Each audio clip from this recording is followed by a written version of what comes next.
Menteri Keuangan,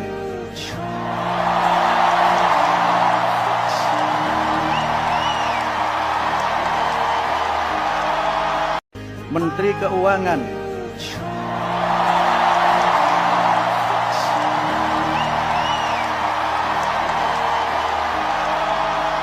Menteri Keuangan,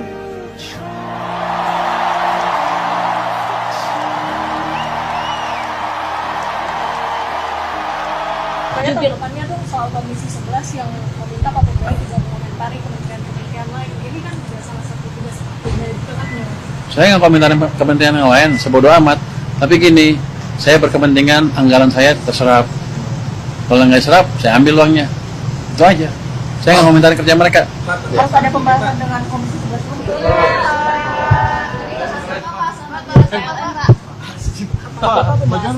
Dia diskusi perkembangan konsumsi listrik di seluruh Indonesia, termasuk daerah-daerah yang pusat industri Indonesia. Kalau dia lihat sih, menurut data yang dia lihat itu sudah mulai naik tuh demand listrik, dan dari cabang-cabang dia di setiap daerah kan dia punya kantor-kantor cabang itu kelihatan.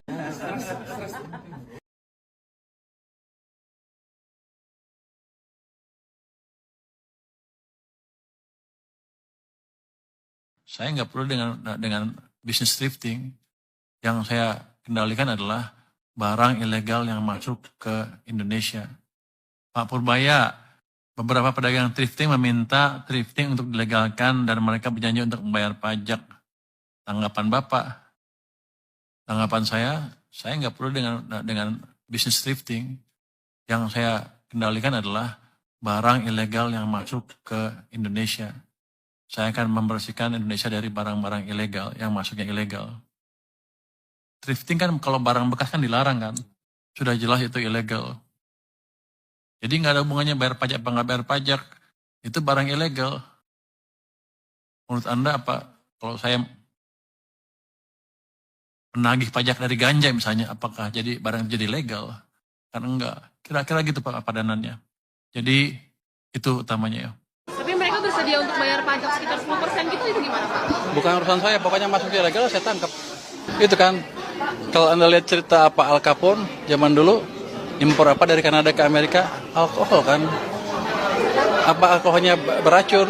Enggak, tapi karena melanggar undang-undang gitu. Itu sama saya kerjaan seperti itu. Tapi sebenarnya seberapa membahayakan sih Pak? Ini ada datanya nggak berapa besar dampaknya ke ekonomi makro gitu Pak? Angkanya ada nggak? Angka kerugiannya? Gini, saya kan selalu bilang market kita kuat, besar. 90% dari domestic demand itu 9% dari ekonomi kita. Globalnya kacau balau, yang 10% itulah, 10-20%. Kalau yang domestiknya dikuasai asing, dikuasai barang asing, apa untungnya buat pengusaha domestik selain pedagang-pedagang yang jumlahnya relatif kecil dibanding rakyat kita semua. Jadi saya memaksimalkan market domestik untuk pemain domestik. Nanti pedagang itu juga kalau mereka cukup cerdas memanage dagangnya bisa shift kan ke barang-barang domestik. Kalau mereka bilang jelek, nanti lalu aja bagus. Kan demand-nya akan ditentukan, demand yang menentukan kualitas.